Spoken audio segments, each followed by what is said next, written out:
ଆପଣ ପରିସ୍ରା କଲା ବେଲେ କେବଳ କରିଦିଅନ୍ତୁ ଏଇ ଗୋଟିଏ ଉପାୟ। ଏହି ଉପାୟ କରିବାର ମାତ୍ର 15 ମିନିଟ୍ ଭିତରେ ଆପଣ କୌଣସି ଝିଅ ବା କୌଣସି ବି ବିବାହିତା ନାରୀକୁ ଆପଣ ସବୁଦିନ ପାଇଁ ନିଜ ବଶରେ କରିପାରିବେ, ନିଜ ପ୍ରେମରେ ଦିବାନୀ କରିପାରିବେ।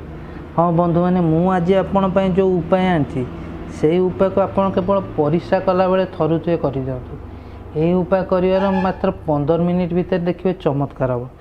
ଯେଉଁ ଝିଅକୁ ଆପଣ ମନେ ମନେ ବହୁତ ଭଲ ପାଉଛନ୍ତି ସେ ଝିଅ ତା ନିଜ ଆଡ଼ୁ ଆସି ଆପଣଙ୍କୁ ଉପରେ ପଡ଼ି କଥା ହେବ, ତା ନିଜ ଆଡ଼ୁ ଆପଣଙ୍କୁ ଫୋନ୍ କରିବ। ଯେଉଁ ଝିଅ ଆପଣଙ୍କ ମୁହଁକୁ ବି ଚାହୁଁନଥିଲା ସିଏ ନିଜେ ଆପଣଙ୍କୁ ଛାଡ଼ି ଆଉ ଗୋଟେ ମିନିଟ୍ ମଧ୍ୟ ରହିପାରିବ ନାହିଁ। ସବୁବେଳେ ଆପଣ କଥା ଭାବିବ, ଆପଣ ଖୟାଲରେ ରହିବ।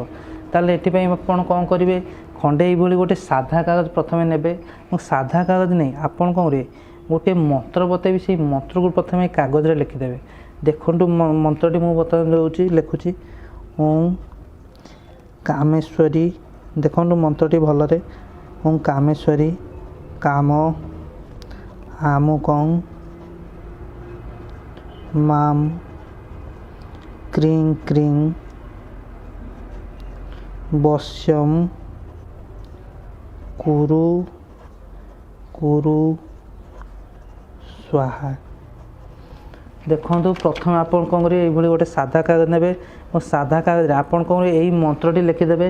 ମନ୍ତ୍ରଟି ଦେଖନ୍ତୁ ଓଁ କାମେଶ୍ୱରୀ କାମ ଆମୁକଂ ମାମ୍ କ୍ରିଂ କ୍ରିଂ ବଶ୍ୟଂ କୁରୁ କୁରୁ ସ୍ୱାହା। ଏଇ ମନ୍ତ୍ରକୁ ଆପଣ ଗୋଟେ କାଗଜରେ ଲେଖିବେ। କାଗଜରେ ମନ୍ତ୍ର ଲେଖି ସାରି ଆପଣ କ'ଣ କରିବେ, ଆପଣ ଯେତେବେଳେ ପରିସ୍ରା କରିବାକୁ ଯାଉଛନ୍ତି, ମନେ ରଖନ୍ତୁ ଆପଣ ଯେତେବେଳେ ପରିସ୍ରା କରିବାକୁ ଯାଉଛନ୍ତି, ପରିସ୍ରା କଲାବେଳେ କରିବା ପୂର୍ବରୁ ଆପଣ କରିବେ ଏଇ କାଗଜଟିକୁ ଆପଣ କ'ଣ କରିବେ ତଳେ ପକାଇଦେବେ। ତଳେ ପ୍ରଥମେ ଏମିତି କାଗଜ ଥୋଇଦେବେ, ଯେଉଁଠି ପରିସ୍ରା କରିବେ ସେଇ ଜାଗାରେ କାଗଜ ଥୋଇଦେଇ ଆପଣ କ'ଣ କରିବେ, ଯେଉଁ ଝିଅକୁ ଆପଣ ବଶରେ କରିବାକୁ ଚାହୁଁଛନ୍ତି ତା ଝିଅକୁ ନିଜ ମୁହଁରେ 11 ଥର ପଢ଼ିବେ ତା ନାଁଟା। ଧରି ନିଅନ୍ତୁ ଝିଅର ନାଁ ହେଲା ମାମା। ଆପଣ ଏଇଭଳି ମାମା ମାମା ମାମା ମାମା ଏଇଭଳି ଆପଣ କ'ଣ କରିବେ, ଝିଅର ନାଁ ପଢ଼ିବେ। ଝିଅର ନାଁ ପଢ଼ିସାରି ଆପଣ କ'ଣ କରିବେ, ଏଇ କାଗଜ ଉପରେ ଆପଣ କ'ଣ କରିବେ ପରିସ୍ରା କରିଦେବେ।